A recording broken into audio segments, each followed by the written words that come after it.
Dear editors, journalists, member of the civil society, I, Aamir Suleman Aziz, Deputy Secretary General, on behalf of the Chairman, Mr. Shehbaz Ashraf, pay my heartiest tribute to the deceased General Secretary of God's People Fellowship of Pakistan, CFI, Mr. Ashraf Parvez Butt, Advocate, and on his position convey my heartiest greetings to all of you. Today is 11th August 2020 and we are observing Pakistan Minority Day in Pakistan. Today we remember Quaid-e-Azam Muhammad Ali Jinnah of his first meeting of the Constituent Assembly for Pakistan in 1947, where he guaranteed religious freedoms and rights for all the religious minorities in Pakistan. He also spoke an inclusive and impartial government, religious freedom, rule of law, and equality for all, but unfortunately all in vain. God's People Fellowship of Pakistan, CFI, is an only pro-Israeli Christian religious organization tirelessly struggling for the fundamental Christian religious liberties and rights on behalf of 10 millions of Pakistani Christians. Those are the biggest religious minority in Pakistan. This community has been deprived of their basic religious rights since Pakistan came into being, which an absolute violation of religious freedom in Pakistan. The major discrimination that Pakistani Christians are facing is being not allowed to visit the Holy Bible land of Israel on Pakistani passport for their religious pilgrimage visit to Israel, Jerusalem. And this is also a violation of World Human Rights Charter, for which upon the Pakistan government is one of the signatory among the United Nations countries. The Pakistan government does not recognize the state of Israel up till now, and demand of Pakistani Christians are according to the Holy Bible for religious pilgrimage to the holy city of King David, Jerusalem.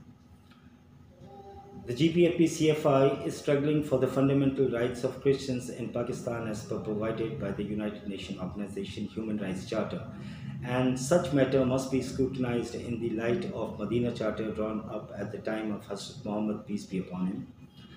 The Pakistani Christians and the Jews that are living in Pakistan with their hidden identity cannot visit the Holy Bible land of Israel and their holy sacred places situated upon the land of Israel.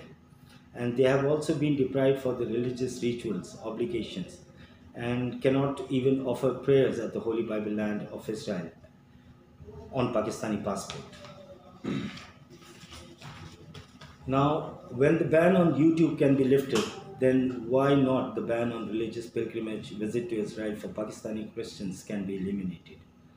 In the light of bilateral protocol agreement that was signed in 1947 between India and Pakistan to visit the religious shrines, the Pakistani Christians must also be allowed for pilgrimage visit to Jerusalem on Pakistani passport. The God's People Fellowship of Pakistan, CFI, is very much thankful to Prime Minister Imran Khan for taking such a bold step to open the Kartarpur corridor for Sikh pilgrimage. And we hope that one day our Prime Minister Imran Khan will stand the test of time and create history once again by allowing the Pakistani Christians to visit the Holy Bible land. And the Pakistani Christians are also thankful to the PTI MNA Asma Hadid by raising her voice and proposing recognition of Israel in the National Assembly. God's People Fellowship of Pakistan, CFI, since decades is raising voice for Christian religious freedom before the Pakistan government, concerned departments, court, press, and through electronic media. But unfortunately, none has ever highlighted such legitimate religious issue in Pakistan. The organization is pursuing legal battle before the court of law, but with no positive response. It is once again that the God's People Fellowship of Pakistan, CFI, is going to file a constitution petition in the Honorable Supreme Court of Pakistan on behalf of millions of Pakistani Christians for pilgrimage visit to Jerusalem on Pakistani passport. Today, once again, we urge the government of Pakistan, especially Ministry of Interior and Ministry of Foreign Affairs, to take immediate notice of the sentiments and devotion of Pakistani Christians, and the aforementioned agreement between Pakistan and Israel must be established in the largest religious interest of Pakistani Christians. Thank you and stay blessed.